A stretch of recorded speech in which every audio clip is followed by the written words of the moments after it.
¿Qué pasa? Contestame. ¿O te comieron la lengua los ratones? Oye, es un viejo dicho, nunca supe. Ese hasta ahora. Si sabés, por favor, contestame, mandame un mensajito y decime si sabés de dónde sale la expresión te comieron la lengua los ratones. Debe tener alguna explicación. Hay que googlearlo, capaz nada más. Pero la pereza me puede. Hoy es sábado a la mañana y tu cuerpo lo sabe. Hay muchos lenguajes, hay muchas formas de expresión. Ya que menciono lo de comerte la lengua a los ratones, el silencio eh, entra la madre a la cocina y dice, ¿alguien abrió la heladera? Y se hace un silencio. ¿Te das cuenta cómo es el tema? El lenguaje de ese diálogo está en el silencio. Cuando nosotros éramos chicos, había reuniones en la iglesia de los jóvenes, de los chicos, a los chicos que éramos chicos, nos gustaba ir porque nos sentíamos más agrandados así, de juntarnos con chicos que tenían quizá 20 años. Y a ellos nosotros éramos como una especie de, de mascotas que te rodeábamos ahí. Y entonces esas juntadas de los jóvenes eran muy lindas. Y, se tomaba siempre té y galletitas. Se nota ahí la ascendencia inglesa que había en el Evangelio de ese tiempo. Y jugábamos a juegos. Y una parte de los juegos muy importante era la de las prendas, así le llamaban, tan pocos es porque eh, creo que es porque es como para dar una señal de algo. Y entonces le llamaba prenda algo que se jugaba, por ejemplo, a un juego, y el que perdía tenía la obligación, era parte de los códigos, de hacer algo que le pedían. Por ejemplo, lo hacían pararse, ponerse en cuatro patas y jugar al mostrador. Entonces uno hacía que era un vendedor y del otro lado de la persona que estaba ahí en cuatro patas en el piso, a la que la estaban castigando porque había perdido el juego y estaba pagando una prenda. Y entonces del otro lado se ponía otra persona, hacían como que compraban algo a través de ese mostrador y lo golpeaban, le apoyaban los codos arriba y todos muertos de risa. Siempre, debo decir esto, ¿no? Siempre en un ambiente de respeto, de control, ¿no? No era nada malo, para nada, eran momentos muy felices para todos, incluso para el que estaba pasando la prenda, que después se lamentaba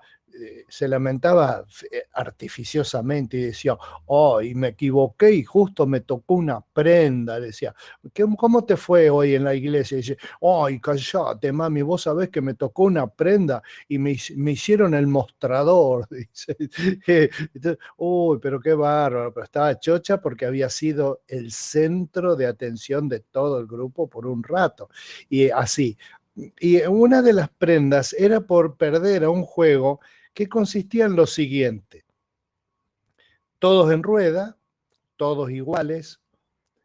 Había a la persona que no sabía, la sacaban un ratito para ponerse de acuerdo todos en ese juego y entonces tomaban un palito, un clavo, una virome, lo que hubiera, y entonces, mientras la persona estaba ahí y tenía que descubrir cuál era el misterio de la respuesta de la gente, cada uno le pasaba el palito al de al lado diciéndole así: lo recibo cruzado, pero te lo paso derecho. Y entonces le pasaba el palito al de al lado.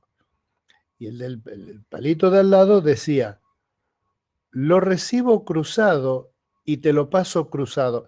Y entonces ahí había un ruido porque efectivamente el que recibía decía diferente a lo que había recibido y el palito que tenía en su mano también lo pasaba diferente. La idea era que entre todos confundíamos a la persona que no sabía para que no nos descubra cuál era el secreto. El secreto, ¿sabes cuál era? La posición de las piernas. Como estábamos todos sentados, aún sentados en el piso, mientras hacíamos la ceremonia esta de lo recibo tal y lo paso tal, lo recibo derecho, lo paso cruzado, lo recibo cruzado, lo paso cruzado, había 4 posibilidades, ¿no es cierto? La posición de las piernas era la que mi receptor tenía que escuchar, tenía que ver, tenía que leer. Entonces, vos fíjate qué interesante. Había un lenguaje verbal, lo recibo derecho, lo paso cruzado, o lo recibo cruzado, lo paso derecho, o lo recibo derecho, lo paso derecho, lo recibo cruzado, lo paso cruzado. Lenguaje verbal. Por supuesto, el foco estaba puesto ahí. Pero también había un lenguaje visual primario, que era la posición del palito. Como estaba el palito, que una lógica del cerebro es qué utilidad, qué significa, qué valor tiene el palito en sí, o el objeto que fuera. Porque entonces uno se fijaba y estaba concentrado, tanto es así que la lectura de ese lenguaje, de la posición del palito y el verbal, no te hacía reparar en esos misteriosos cruces de piernas que hacían la mayoría de los que pasaban el palito.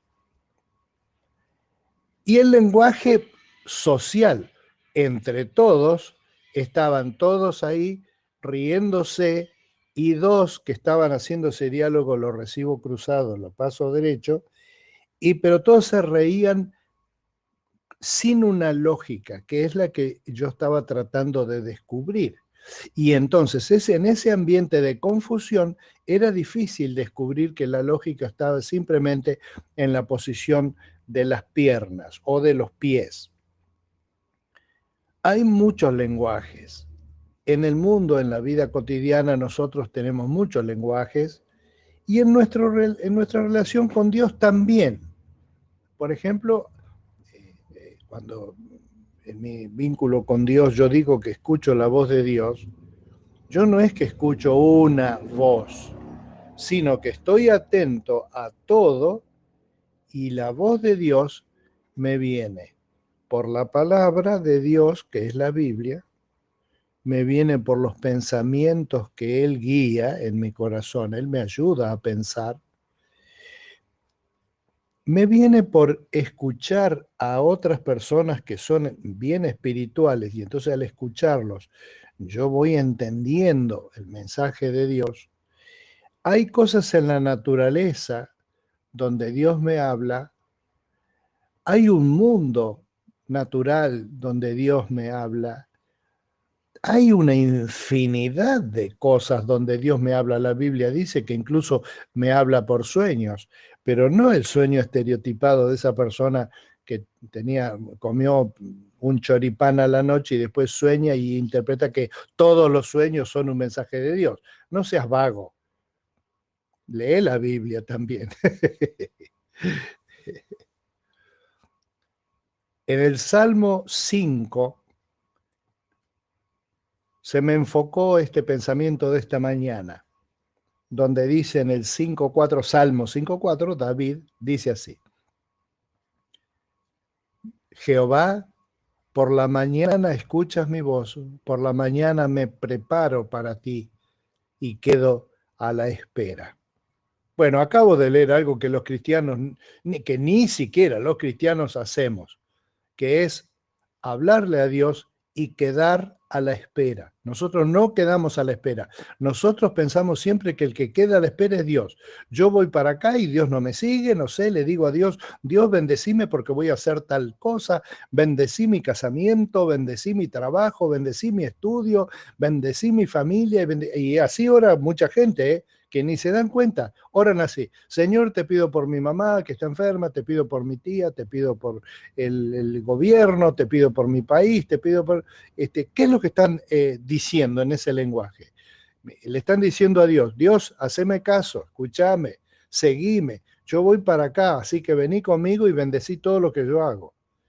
Es muy distinta la posición acá, donde dice David: por la mañana escuchas mi voz, me preparo para ti y quedo a la espera. ¿Cuándo esperamos nosotros a Dios? Nunca. No es que Dios es como un flash, debería estar ya respondiendo todas mis oraciones. ¿No será al revés? ¿No será al revés? ¿No será que nosotros nos estamos fijando en el palito en las risotadas de todo el mundo, en el lenguaje verbal que escuchamos, en los noticieros, en lo que hablamos con la gente. Pero ¿qué tal si Dios se fija, como dice aquí, por la mañana escuchas mi voz, y la voz que Dios escucha de mí no es una voz amorosa, confiada y dependiente de Él?